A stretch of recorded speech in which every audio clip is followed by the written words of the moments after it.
నమస్తే వార్తలకి స్వాగతం. వివరాల్లోకి వెళితే ముఖ్యమంత్రి నారా చంద్రబాబు నాయుడు ప్రకాశం జిల్లాల పర్యటనలో భాగంగా 4 సూక్ష్మ, చిన్న, మధ్యతరహా పరిశ్రమల పార్కులను ప్రారంభించారు. పీసీపల్లి మండలం గుంటూరు లింగన్నపాలెం సమీపంలో ఏర్పాటు చేసిన సూక్ష్మ, చిన్న, మధ్యతరహా పరిశ్రమల పార్కును ప్రారంభించడంతో పాటు జిల్లాలోని గంగపాలెం, మద్దిపాడు, నెన్నూరపాడుతో పాటు రాష్ట్రంలోని మరో 50 పార్కులకు వర్చువల్ విధానంలో శంకుస్థాపనలు, ప్రారంభోత్సవాలు చేశారు.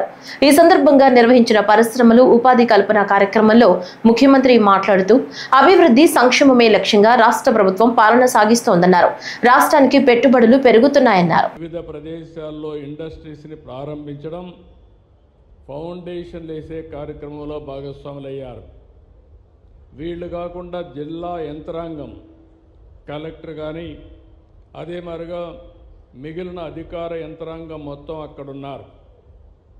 ఈరోజు మీరు ఒక్కసారి చూస్తే మొన్న ఒక తుఫాను వచ్చింది. ఆ తుఫాన్లో సమర్థవంతంగా పనిచేశాం. అధికారులు, అనధికారులు అంటే ప్రజాప్రతినిధులు కలిసి పనిచేశాం.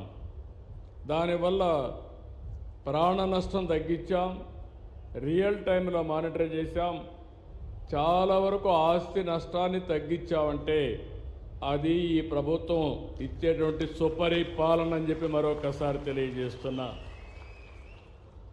అలాంటి అందరికి కూడా లైన్లో ఉండే అందరికీ మనస్ఫూర్తిగా అభినందనలు. నేను పనిచేసేది భావితరాల భవిష్యత్తు కోసం. ఇక్కడే పిల్లలున్నారు, 7వ తరగతో 8వ తరగతి చదువుకుంటున్నారు. మీరు చదువు పూర్తయ్యే కొందికి మీరు ఎక్కడికి పోయే పని లేకుండా మీ ఊర్లో కానీ మీ ప్రాంతంలో ఉద్యోగాలు ఇప్పించే బాధ్యత నాది. అదే మాదిరిగా ముందందరం కష్టపడేవాళ్ళం. ఇప్పుడు కష్టపడడం కాదు, ఇష్టపడి పనిచేస్తే, స్మార్ట్గా పనిచేస్తే ఏదైనా సాధ్యమని మరొకసారి పిల్లలందరికీ తెలియజేస్తున్నా. ఈరోజు అందుకనే టీనేజ్ పిల్లలు ఉన్నారు, 7వ తరగతి నుంచి. అక్కడి నుంచి ఆలోచనలే మారుతూ ఉంటాయి. అందుకనే మిమ్మల్ని అందరినీ కూడా ప్రభుత్వంలో భాగస్వాములు చేయాలనుకుంటున్నాను. నేను తీసుకునే ప్రభుత్వ విధానాలు ఈ పిల్లల కోసం, భావితరాల కోసం, వాళ్ళు కూడా భవిష్యత్తులో విధాన నిర్ణయాల్లో భాగస్వాములు చేస్తానని మరొకసారి పిల్లలందరికీ విజ్ఞప్తి చేస్తున్నా. మీరు కూడా దీన్ని ఉపయోగించుకోవాలి. ఏ విధంగా ఉపయోగించుకుంటారో చెప్తాను. ఈరోజు నా జీవితంలో చాలా హ్యాపీయెస్ట్ డే. ఎందుకు ఆ మాట అంటున్నానంటే 87 ప్లేసెస్లో ఒక నూతనమైన కాన్సెప్ట్ కోసం, 1 ఫ్యామిలీ 1 ఆంటర్‌ప్రెన్యూర్, అందరూ ఉద్యోగాలు ఇస్తూ ఉంటారు. నేను ఉద్యోగమే కాదు, నిన్ను పారిశ్రామికవేత్తగా చేస్తానని చెప్పిన మొట్టమొదటి ప్రభుత్వం తెలుగుదేశం ఎన్డీఏ ప్రభుత్వం. ప్రముఖ స్వాతంత్ర సమరయోధులు, దేశ తొలి విద్యాశాఖ మంత్రి, భారతరత్న మౌలానా అబుల్ కలాం ఆజాద్ జయంతిని ఈరోజు జాతీయ విద్యా దినోత్సవంగా నిర్వహిస్తున్నారు. విద్యారంగానికి మౌలానా చేసిన సేవలను స్మరిస్తూ యావత్ జాతి ఆయనకు ఘనంగా నివాళులర్పిస్తోంది. అమరావతిలో మౌలానా అబుల్ కలాం ఆజాద్ చిత్రపటానికి ముఖ్యమంత్రి చంద్రబాబు నాయుడు పుష్పాంజలి ఘటించి నివాళులర్పించారు. సంస్కరణలతో దేశ విద్యా వ్యవస్థకు పునాది వేసిన మౌలానా అబుల్ కలాం ఆజాద్ జయంతి సందర్భంగా నివాళులర్పిస్తున్నట్లు సామాజిక మాధ్యమం వేదికగా పేర్కొన్నారు. విద్య, శాస్త్ర, సాంకేతిక రంగాల అభివృద్ధికి ఆయన చేసిన కృషిని స్మరించుకుంటూ జాతీయ విద్యా దినోత్సవం, మైనార్టీ సంక్షేమ దినోత్సవ శుభాకాంక్షలు తెలిపారు.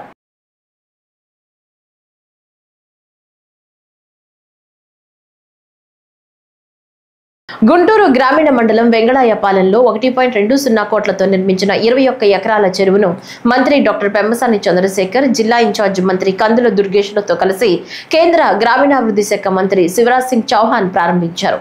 కొండవాగు నీటి ప్రవాహం ఈ చెరువుకు ప్రధాన నీటి వనరు. చెరువు వద్ద స్థానిక విఘ్నేశ్వరుడు, పోలేరమ్మ అమ్మవారి ఆలయాన్ని మంత్రులు, అతిథులు దర్శించుకున్నారు.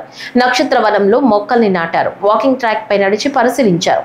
పునరుద్ధరించిన బావిని, చిన్నారులకు ఏర్పాటు చేసిన పార్కు, వ్యాయామానికి ఏర్పాటు చేసిన పార్కును, ఓపెన్ థియేటర్ ను పరిశీలించారు. అనంతరం మీడియాతో మాట్లాడుతూ సాంస్కృతిక వికాసానికి జలమే ఆధారమన్నారు. వాటర్ షెడ్ కార్యక్రమం ప్రధానమంత్రి సించయతి యోజన ప్రధానమంత్రి ప్రేరణతో అమలు చేయడం జరుగుతుందన్నారు. जल के बिना जीवन नहीं और मिट्टी के बिना खेती नहीं, कि हम पुरानी जो वाटर बॉडीज है उनको भी ठीक करेंगे, उनका पुनरुत्थान करेंगे। और वाटर सेट की योजना, प्रधानमंत्री सूक्ष्म सिंचाई योजना, जल और माटी दोनों को बचाने के लिए वरदान है। 150 इयर्स पुरानी ये वाटर बॉडी, पानी भी गंदा था, कोई उपयोग नहीं था। अब हम देख रहे हैं कि इस पुरानी वाटर बॉडी जिसका कोई उपयोग नहीं था उसमें स्वच्छ जल भरा हुआ है। आप विजनरी लीडर हैं चंद्रशेखर जी, तो एक वाटर बॉडीज को कितना मल्टीपर्पज बनाया जा सकता है उसका उदाहरण तो देश भर में इस मॉडल को हम ले जाएंगे और ऐसी जितनी पुरानी वाटर बॉडीज है उनका जीर्णोद्धार करके उनको उपयोगी बनाएंगे ताकि हम पानी को बचा सकें, उसका बेहतर उपयोग कर सकें और ऐसी वाटर बॉडीज जनता के भी बहुत से कामों में आ सके। और ये कॉम्बिनेशन जो है टीडीपी, पवन कल्याण जी की पार्टी और बीजेपी, ये भी वैसे ही है जैसे अंगूठे में नगीना होता है, परफेक्ट। मुख्यमंत्री जी के लीडरशिप में आंध्र में बहुत बेहतर विकास हो रहा है, मैं उनका अभिनंदन करता हूँ। प्रधानमंत्री जी हमारी प्रेरणा है।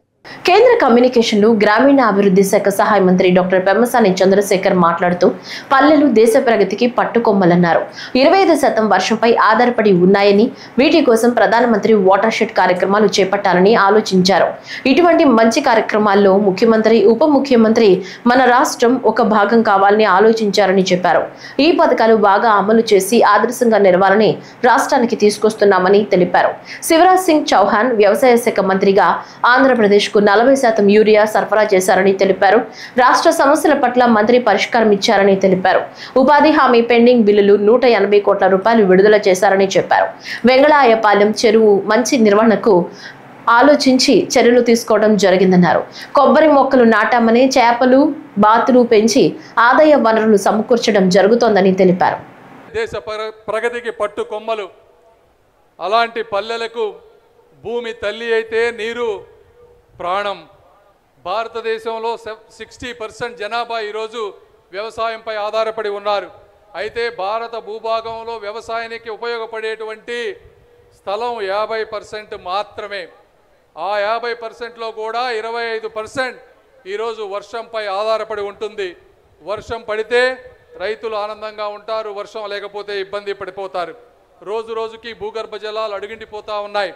కాబట్టి వీటన్నిటినీ గమనించినటువంటి విజనరీ నాయకులు శ్రీ నరేంద్ర మోదీ గారు అద్భుతమైన స్కీమ్స్ను తీసుకువచ్చి ఈ రోజున ప్రతి ప్రాంతంలో ఉన్నటువంటి, ముఖ్యంగా కరువు ప్రాంతాల్లో ఉన్నటువంటి ఏవైతే ఉన్నాయో అక్కడ ట్రెంచ్లు తవ్వి, చెక్ డ్యాములు కట్టి వాటర్ని నిల్వ చేసి ఆ ప్రాంత మంగళగిరి టీడీపీ కేంద్ర కార్యాలయంలో మంత్రి నారా లోకేష్ 72వ రోజు ప్రజా దర్బార్ కార్యక్రమాన్ని నిర్వహించారు. ఈ సందర్భంగా మంత్రి లోకేష్ ను కలిసేందుకు రాష్ట్ర వ్యాప్తంగా ప్రజలు, తెలుగుదేశం కార్యకర్తలు తరలి వచ్చారు. ప్రతి ఒక్కరిని ఆప్యాయంగా పలకరించి సమస్యలు తెలుసుకున్నారు. ఆయా సమస్యలపై ప్రజలు, టీడీపీ కార్యకర్తల నుంచి మంత్రి వినతులు స్వీకరించారు. పలు సమస్యల పరిష్కారం కోసం అప్పటికప్పుడే సిబ్బందికి ఆదేశాలు జారీ చేశారు. విజ్ఞప్తులను సాధ్యమైనంత త్వరగా పరిష్కరించి అండగా ఉంటామని బాధితులకు భరోసా ఇచ్చారు.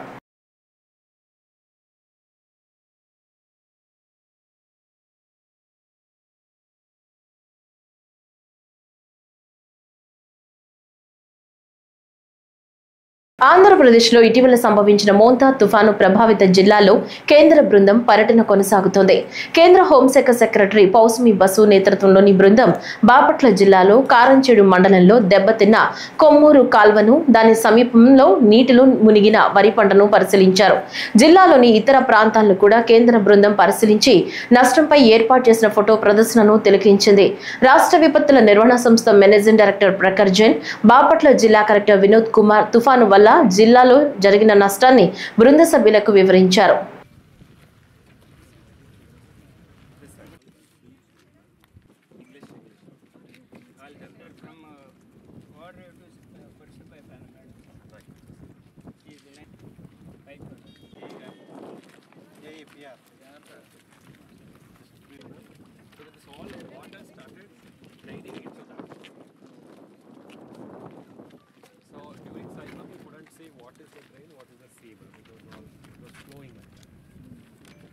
And 6 points.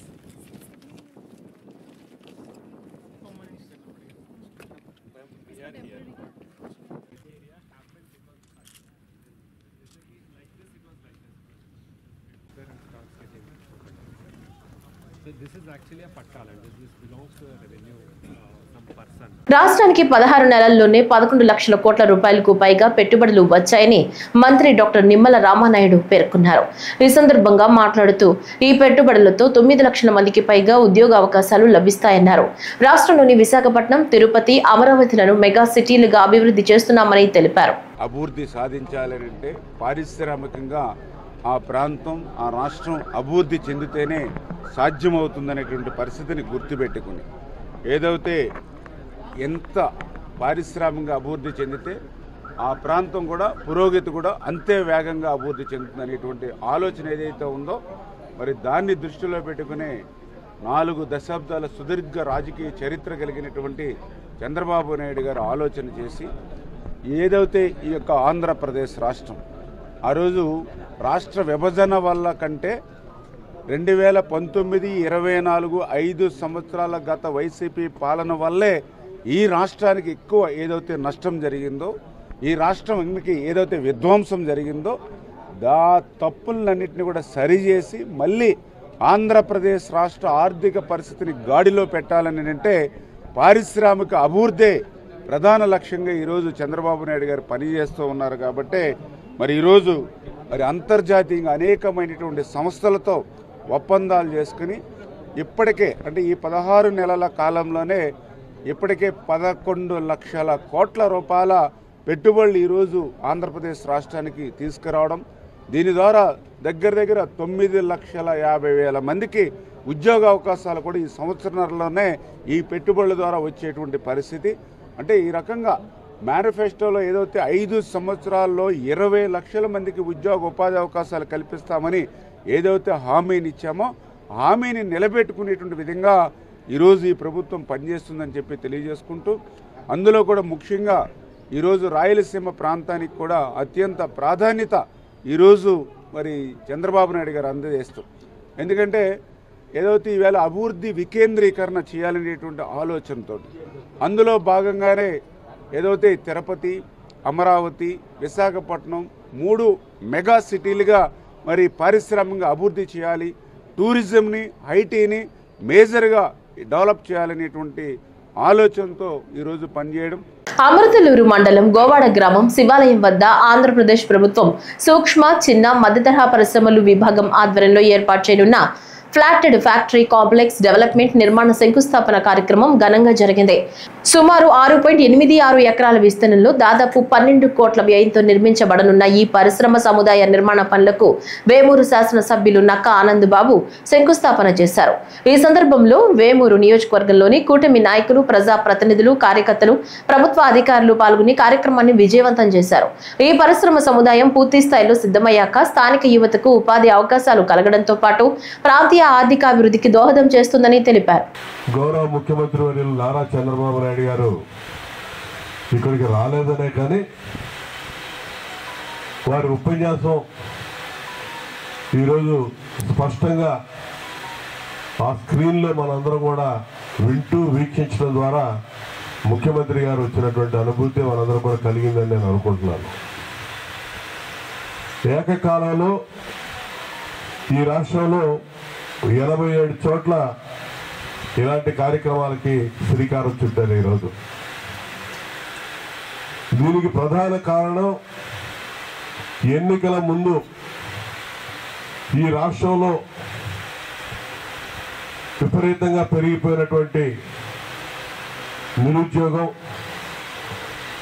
ఉపాధి లేక ఇబ్బంది పడుతున్నటువంటి చదువుకున్నటువంటి యువత పెడదారి పడుతున్నటువంటి పరిస్థితులు, ఈ రాష్ట్రంలో ఉన్నటువంటి ఆ పరిస్థితులన్నీ ఆకలింపు చేసుకున్నటువంటి ముఖ్యమంత్రి గారు అధికారంలోకి వచ్చిన తర్వాత 5 సంవత్సరాల కాలంలో 20 లక్షల మందికి ఉపాధి ఉద్యోగ అవకాశాలు కల్పిస్తామని చెప్పి హామీ ఇవ్వటం జరిగింది. అందులో భాగంగానే ఈ సంవత్సరం 4 నెలల కాలంలో మన ప్రాంతంలో ఇప్పటికైతే ఉద్యోగ అవకాశాలు రాలేదు. కానీ రాష్ట్రంలోని అనేక ప్రాంతాల్లో, రాయలసీమ జిల్లాల్లో చిత్తూరు కానీ, కర్నూలు కానీ, అనంతపురం కానీ, ఈ అన్ని జిల్లాల్లో ఉద్యోగ ఉపాధి అవకాశాలకు అవసరమైనటువంటి చర్యలు ఆల్రెడీ చేపట్టడం జరిగింది. అవన్నీ కూడా ముఖ్యమంత్రి గారు చెప్పాడు. విశాఖపట్నం, విజయనగరం, శ్రీకాకుళం ప్రాంతాల్లో చర్యలు తీసుకోవడం జరిగింది. అదేవిధంగా రాష్ట్ర వ్యాప్తంగా ఎంఎస్ఎంఈ పార్కులు, ఎంఎస్ఎంఈ అంటే సూక్ష్మ చిన్న తరహా మధ్య తరహా పరిశ్రమలు, సూక్ష్మ చిన్న తరహా మధ్య తరహా పరిశ్రమలు ఈ రాష్ట్రంలో ఇబ్బడిముబ్బడిగా ప్రారంభించాలి.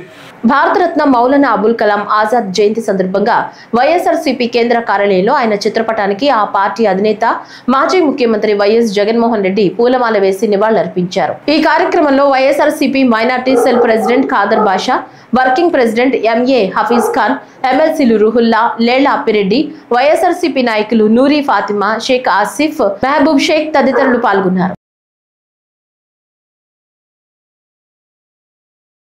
భారతరత్న మౌలానా అబుల్ కలాం ఆజాద్ సేవలు శ్లాఘనీయమని ఆంధ్రప్రదేశ్ రాష్ట్ర శాసనసభ సెక్రటరీ జనరల్ ప్రసన్న కుమార్ సూర్యదేవర అన్నారు. మౌలానా అబుల్ కలాం ఆజాద్ జయంతి సందర్భంగా శాసనసభ ప్రాంగణంలోని మొదటి అంతస్తులోని కాన్ఫరెన్స్ హాల్లో అబుల్ కలాం చిత్రపటానికి ఆయన పుష్పాంజలి ఘటించి ఘనంగా నివాళులర్పించారు. ఈ సందర్భంగా ప్రసన్న కుమార్ సూర్యదేవర మాట్లాడుతూ మౌలానా అబుల్ కలాం ఆజాద్ స్వాతంత్ర ఉద్యమంలో కీలక పాత్ర పోషించారని, స్వతంత్ర భారతదేశానికి తొలి విద్యామంత్రిగా వ్యవహరించే భారత విద్యా వ్యవస్థ బలమైన